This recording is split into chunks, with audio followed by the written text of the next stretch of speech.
Kemet magazine presents Knowledge of Self. In this series of videos, I will expose the African origins of mankind and civilization, the original inhabitants of Kemet known as Egypt today, and their accomplishments.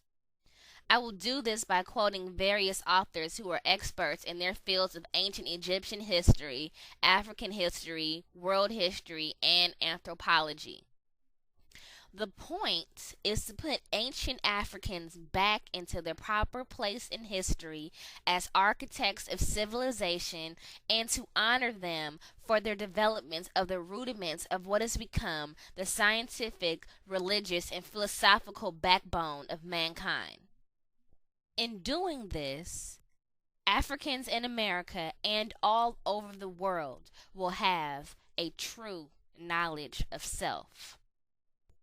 Civilization or Barbarism, an Authentic Anthropology by Sheikh Anta Diop. The research conducted in humanistic paleontology, particularly by the late Dr. Louis Leakey, has helped to place the birthplace of humanity in East Africa's Great Lakes region around the Omo Valley.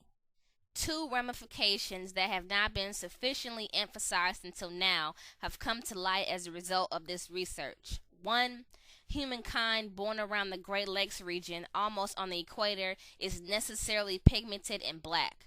The global law calls for warm-blooded animals to be pigmented in a hot and humid climate.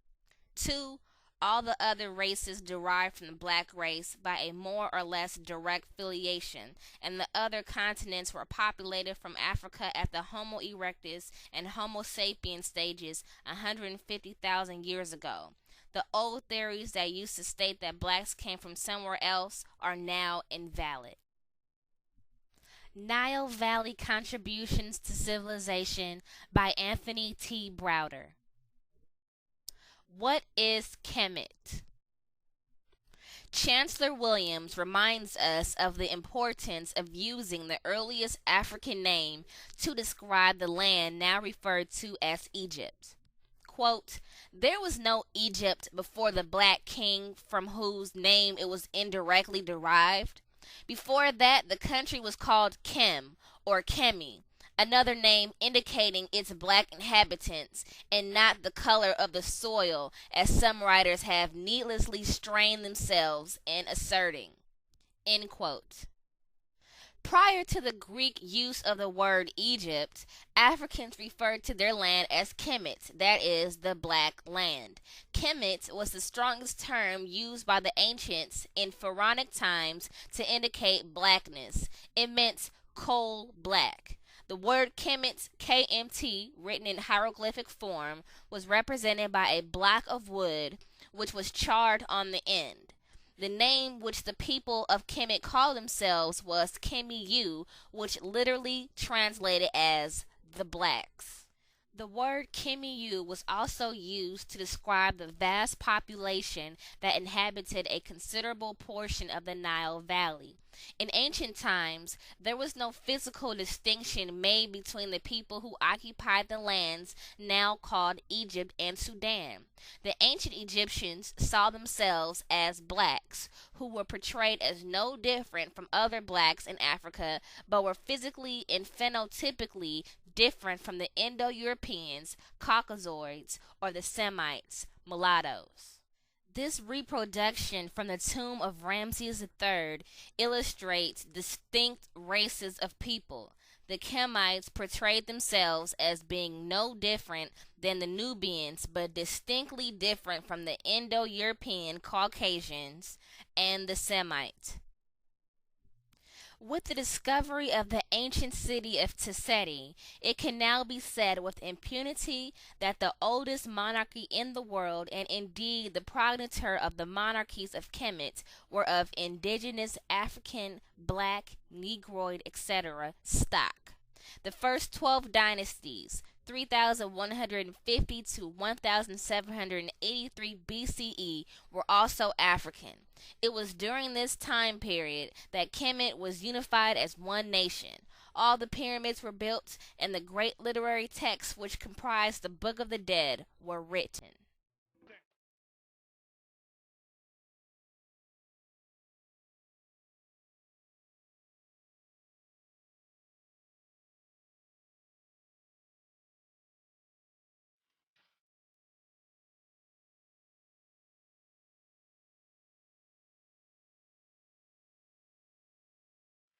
If you don't think it can happen, think again, my son.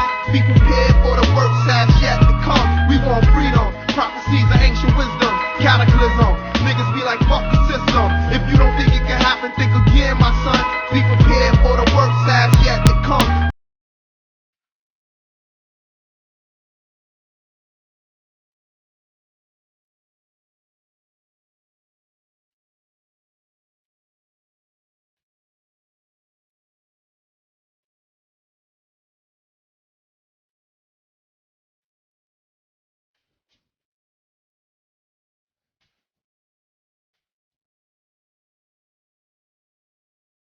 Afrikan.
Got to go.